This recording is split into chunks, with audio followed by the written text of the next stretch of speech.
Welcome friends, एक बार फिर से आप लोगों का स्वागत है पेंडोरा बॉक्स स्टूडियोज में।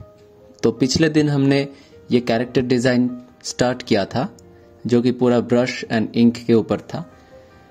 इसमें हमने डायरेक्ट ब्रश से ही ड्राइंग स्टार्ट किया था और धीरे धीरे डेवलप करता गया। तो कुछ टिप्स मैंने आपको बताया था कि कैसे इसको हमने स्टार्ट करना है और कैसे लाइन का थिकनेस और थिननेस हमें फॉलो करना है, कैसे ब्रश को यूज़ करना है, उसके बारे में टिप्स भी मैंने दिया था। तो चलिए फिर नेक्स्ट पार्ट आज शुरू करते हैं। तो जैसे जैसे हम आगे बढ़ते गए तो ये लाइन ड्राइंग होता रहा। अब चलिए धीरे धीरे और भी डिटेल वर्क इसमें हम डालेंगे और भी करेंगे धीरे धीरे डिटेल ऐड। लेकिन आप हमेशा याद रखना कि ब्रश टिप हमेशा आप जिसमें कंफर्टेबल हो वैसा वाला ब्रश टिप आपको रखना है।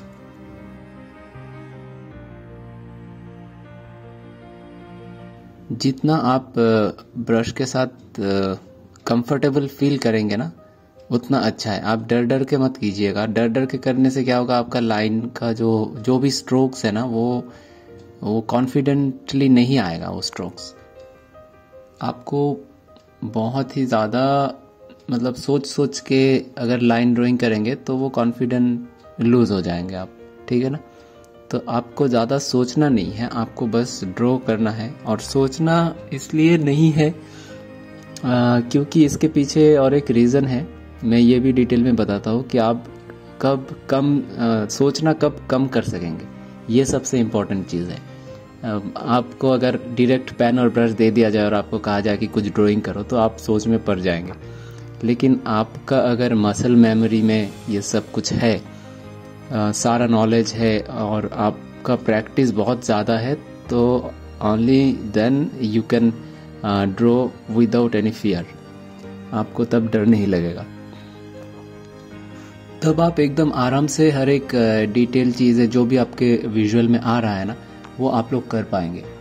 तो इसलिए हमें सबसे ज़्यादा ज़रूरी है कि पेंसिल में पहले स्केच करना, ज़्यादा से ज़्यादा अंडरस्टैंडिंग करना चीज़ों को, कैसे उसका शेप है, कैसे वॉल्यूम आएगा, उसका साइज़ क्या है, प्रोपोर्शन क्या है, ये सब चीज़ बहुत ही ज़्यादा इम्पोर्टेंट है। जितना हम पेंसिल में ड्राइंग करेंगे उतना हमें ये सब चीज़ों ऑब्जेक्ट के बारे में, ऑब्जेक्ट के साइज़ एंड शेप के बारे में पता चलेगा।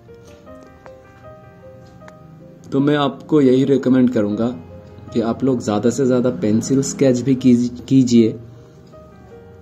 पेंसिल स्केच जितना आप करेंगे उतना ज़्यादा आपको नॉलेज मिलेगा। और कोई भी चीज़, कोई भी सामान, कोई भी पेन पे कीजिए, पेंसिल से कीजिए। लेकिन आपको रैंडम ड्राइंग आपका हमेशा हर रोज़ आपको 4-5 पेज का ड्राइंग आपको करना चाहिए, है ना। आप चाहे न्यूज़ प्रिंट पेपर खरीद सकते हो मार्केट से जाके। अगर आपको ज़्यादा मतलब ड्राइंग करने का बहुत ज़्यादा पेपर लगता है आपको, तो आपको लगता है कि मैं बहुत ड्राइंग करूँगा, तो आप go for a news print paper that will cost you less, है ना। आप अगर नॉर्मली ऐसे A4 साइज़ का पेपर लेके ड्राइंग करोगे ना तो वो उसका ज़्यादा कॉस्टिंग ज़रा सा ज़्यादा आएगा इन कंपेरिजन टू आपका जैसे न्यूज़ प्रिंट पेपर आता है ना, वो बहुत कम आता है उसका। हाँ, तो जैसे जैसे आप न्यूज़ प्रिंट पेपर के ऊपर ड्राइंग करते रहेंगे उतना आपको क्या है अच्छा लगेगा और बोल्ड स्ट्रोक आप उसमें प्लेफुलनेस आएगा। क्योंकि पेपर सस्ता है और आप कोई भी चारकोल या कोई भी ग्रेफाइट पेंसिल हल्का सा 4B टाइप का लेके उसमें मतलब बहुत ही स्पीड से आप ड्राइंग कर सकते हो, ठीक है ना। तो HB and 2B, 3B, 4B, 6B इसका क्या है, आपको फास्ट ड्राइंग के लिए कौन सा यूज़ करना है और स्लो ड्राइंग के लिए, माइन्यूट ड्राइंग के लिए कौन सा यूज़ करना है, ये भी समझ में आना पड़ेगा। तो जितना भी नंबर ऑफ B जैसे ज़्यादा रहेगा ना, मतलब नंबर जिसका जितना ज़्यादा है वो उतना ग्रेफाइट उतना सॉफ्ट है और आप उससे और भी ज़्यादा फास्ट ड्रॉ कर पाओगे, है ना, स्मूथ ड्रॉ कर पाओगे आप। तो इसलिए go for a 4B for the first time. It will be easier 2B 4B ये सब लेके आप ड्राइंग करना स्टार्ट करो, अच्छा रहेगा। देन और भी ज़्यादा आपको फास्ट चाहिए तो आप 6B 8B 10B ऐसे आप जा सकते हो ग्रेफाइट में, तो जिसमें कि डार्कनेस भी ज़्यादा आएगा और उसका स्मूथनेस भी ज़्यादा रहेगा, क्योंकि और भी हल्का और सॉफ्ट हो जाता है ग्रेफाइट जितना भी उसका ग्रेड बढ़ता रहता है ना। तो रेगुलर ड्राइंग करना, रेगुलर न्यूज़ प्रिंट पेपर पे ड्राइंग करना, सस्ते पेपर लेके आओ मार्केट से।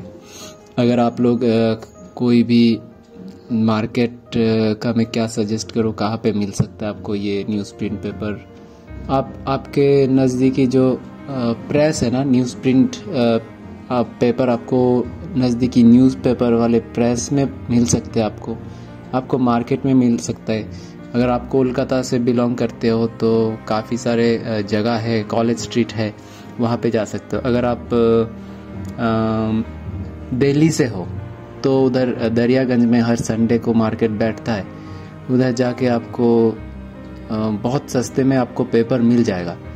काफ़ी सारे पेपर्स आते हैं, ऑफिशियल जो प्रिंटेबल पेपर्स होता है ये, तो आपको बहुत सारे पेपर्स का ऑप्शन वहाँ पे दरियागंज में मिल सकता है। दिल्ली में जो लोग हैं खास करके उनको इजी होगा। बाकी बड़ौदा में जो लोग हैं वो लोग भी, आप बड़ौदा आपके मार्केट एरिया में आप जाओगे तो काफ़ी सारे न्यूज़ प्रिंट जैसा ही ऑप्शंस आपको बहुत मिल जाएगा अहमदाबाद में, बड़ौदा में। तो बेंगलोर में भी मिलेगा काफ़ी सारे मार्केट्स में। मुझे बेंगलोर का मैं अगर बताऊँ तो आपको शायद ये न्यूज़ प्रिंट पेपर आपको एक जगह पे मिल सकता है, उस जगह का नाम है कुछ एवेन्यू करके है, मैं लिंक में डाल दूंगा, उधर कमेंट सेक्शन में मैं डाल दूंगा, ठीक है, डिस्क्रिप्शन में। तो ये आप देख लेना, बेंगलोर में एक कोई शॉप में मिलता है उधर। बेंगलोर में उतना ज़्यादा मैंने एक्सप्लोर नहीं किया मार्केट, जो भी है, लेकिन आपको ढूंढना पड़ेगा, है ना, खुद को ढूंढना पड़ेगा कि कहाँ पे मिल रहा है। और मटेरियल्स एक ऐसा चीज़ है ना, आपको एक्सपेरिमेंटेशन करना है, कौन सा पेपर कैसा है, कहाँ पे आपको कैसा पेपर मिलेगा। आपको अगर मार्केट का नॉलेज है तो बहुत ही अच्छा है। आप एक्सप्लोर करना सीखिए मार्केट को। जितना आप एक्सप्लोर करेंगे ना उतना आपको मटेरियल का नॉलेज होगा, और कभी कभी बहुत ही चीप मटेरियल में भी आप बहुत ही अच्छा काम कर सकते हैं, है ना। ऐसा नहीं है कि हमेशा मतलब महंगा मटेरियल होगा तो ही अच्छा काम होगा, ऐसा भी नहीं है। मटेरियल मैटर करता है, बट सबसे ज़्यादा जो मैटर करता है वो करता है आपका स्किल। आपका अगर अच्छा स्किल है तो आप सस्ते मटेरियल में भी अच्छा काम निकाल सकते हैं। तो इसलिए फोकस कीजिए अपने स्किल डेवलपमेंट के ऊपर, और मटेरियल्स अभी थोड़ा थोड़ा यूज़ कीजिए। ज़्यादा उतना महंगा भी लेने की ज़रूरत अगर है नहीं तो मत लीजिए, जो भी अवेलेबल है आपके पास उससे स्टार्ट कीजिए। Try with the basic things, okay ना। तो बेसिक से स्टार्ट करते हैं। कोई ज़रूरी नहीं है कि पहले ही जाके हम स्टेडलर का पेंसिल खरीदे या बहुत ही महंगा लेमी का पेन खरीदे, पेन एंड इंक ड्राइंग करने के लिए 2,500-3 हज़ार रुपये का पेन खरीदे। नहीं, ज़रूरी नहीं है, बिल्कुल ज़रूरी नहीं है। आप सस्ता सा कोई भी इंक पेन मार्केट से खरीदो और शुरू हो जाओ, उसमें क्या है। तो चलिए ज़रा सा इधर अभी कलर शुरू करते हैं। कलर मीन्स कलर तो है नहीं, ब्लैक एंड वाइट में ही डेप्थ देना शुरू करते हैं। ज़रा सा शेडिंग देंगे तो क्या है, उसमें ज़रा सा फील आएगा, डेप्थ आएगा। तो देखिए जैसे जैसे आगे बढ़ रहे हैं वैसे वैसे ये कंप्लीट हो रहा है।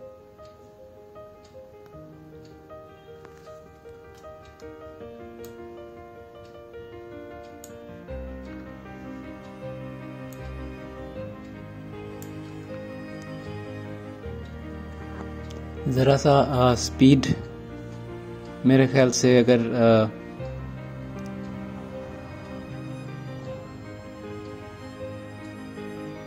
ज़रा सा स्पीड अप कर देते हैं तो अच्छा रहेगा आप लोगों के लिए भी, या वैसे ही रहने देते हैं। आप लोग बताना ज़रूर, आप लोग कमेंट में बताएंगे तो मुझे अच्छा रहेगा कि मतलब स्पीड बढ़ा के करूँ या फुल टाइम वीडियो करूँ फुल लेंथ में, ये मुझे भी समझने में के लिए मतलब ज़रा इजी हो जाएगा। अभी के लिए फ़िलहाल ज़रा सा मैंने क्या करना है, ज़रा सा स्पीड अप कर देना है, ओके ना।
ये ग्रे स्केल में जो वैल्यूज़ को लेके हम लोग प्ले करेंगे ना, वो बहुत ही ज़्यादा इम्पोर्टेंट है।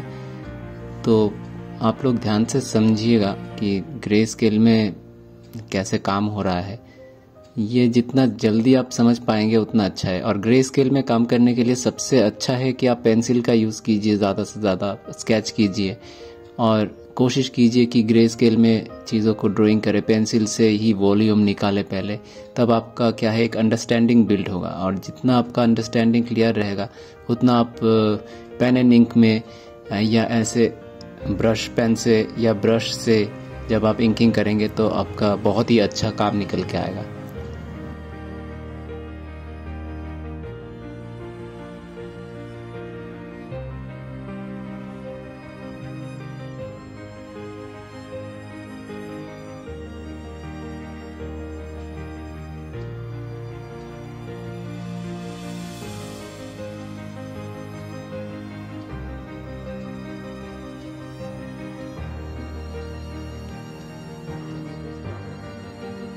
मैंने ज़रा सा स्पीड अप कर दिया है ताकि आप लोगों को भी ये ज़्यादा लेंथी ना लगे। इस बात का भी मैं ध्यान रखता हूँ। कभी कभार क्या होता है कि बहुत ज़्यादा लेंथी हो जाता है ना वीडियो, तो सबके पास टाइम भी नहीं है आज के डेट में। क्या है, शॉर्ट्स में लोग देखना पसंद करते हैं चीज़ें, लेकिन कुछ कुछ चीज़ें होता है जो शॉर्ट्स में पॉसिबल नहीं है। आपको अगर प्रोसेस दिखाना है तो वो फुल लेंथ वीडियो से ही आपको प्रोसेस सीखने को मिलेगा। और छोटे छोटे बातें जो है डिटेल में वो जो मैं करता हूँ ना, ये बातें भी ज़रूरी है समझने के लिए और आपका डेवलपमेंट के लिए। तो ये बातें अगर नहीं करूँगा मैं तो आपको बीच बीच में काफ़ी सारे छोटे छोटे बातें हैं जो उतना भी ऐसे लगता है कि नहीं इम्पोर्टेंट है नहीं, बट कई बार बहुत इम्पोर्टेंट बातें निकल आते हैं डिस्कशन के थ्रू। तो चलिए देखते हैं अभी नेक्स्ट पार्ट क्या होता है इसका।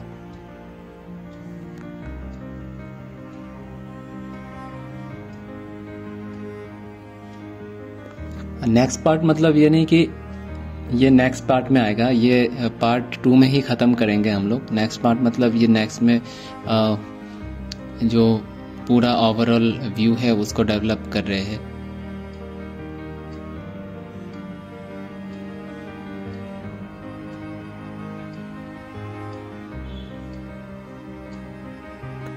वॉल्यूम बहुत ही इम्पोर्टेंट एक एलिमेंट है।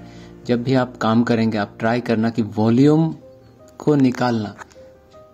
तो ये देखिए, जैसे मैंने वॉल्यूम को निकाला, चाहे वो मेटल पार्ट हो, चाहे वो बॉडी पार्ट हो, कोई भी पार्ट हो, उसका जो वॉल्यूम है, उसका जो शेप है, उसको आपको सामने 3D में लेके आना है, 2D सरफेस में। तो इसलिए क्या है, वॉल्यूम जितना अच्छा आप निकाल के लेके आओगे ना, उतना एट्रैक्टिव रहेगा आपका जो भी आर्ट वर्क है। तो चलिए उसको ज़रा सा और डार्क बिल्ड करते हैं।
मैं बार बार इसको चेक कर रहा हूँ कि कहीं पे कुछ मतलब लेफ्ट आउट तो नहीं रह गया, कुछ कहीं पे करना है डिटेल और मैं भूल रहा हूँ, ऐसा तो कुछ नहीं रह गया। तो फिर इसलिए बार बार देख रहा हूँ। आप जितना भी देखेंगे ना चीज़ों को तो उतना समझ में आएगा। जैसे कि कोई भी डिटेल निकालना हो और बैकग्राउंड से निकाल के लेके आना हो तो कैसे कर सकते हैं, छोटा छोटा डिटेल बट बहुत ही इम्पोर्टेंट है। तो ये सब चीज़ों पे आप ध्यान देना, ये सब छोटे छोटे चीज़ें जो आप लोग नोटिस करोगे तो और भी अच्छा रहेगा।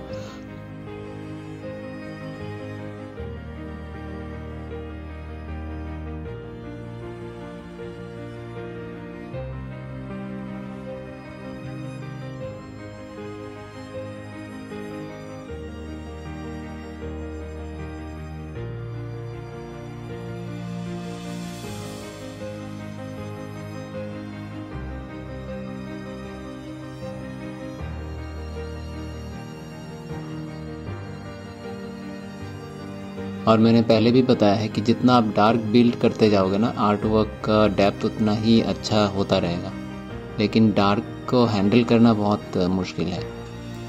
इसलिए ज़रा सा ध्यान से हम पहले से ही अच्छा सीख के चलेंगे धीरे धीरे तो हमें फ्यूचर में डार्क बिल्ड करना उतना मतलब परेशानी नहीं होगा, उसमें ईजी हो जाएगा हमारे लिए।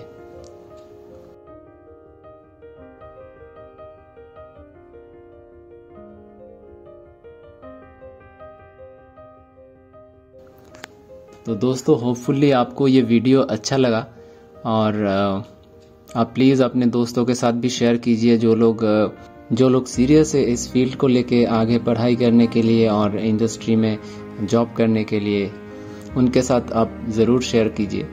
ये देखिए हमारा आर्ट वर्क तैयार है। तो आपको अच्छा लगा होगा तो प्लीज़ शेयर कीजिए, सब्सक्राइब कीजिए मेरे चैनल को और ज़्यादा से ज़्यादा लाइक कीजिए। चलिए दोस्तों मिलते हैं एक बार फिर एक नए एपिसोड के साथ पेंडोरा बॉक्स स्टूडियो में। Thank you so much for watching.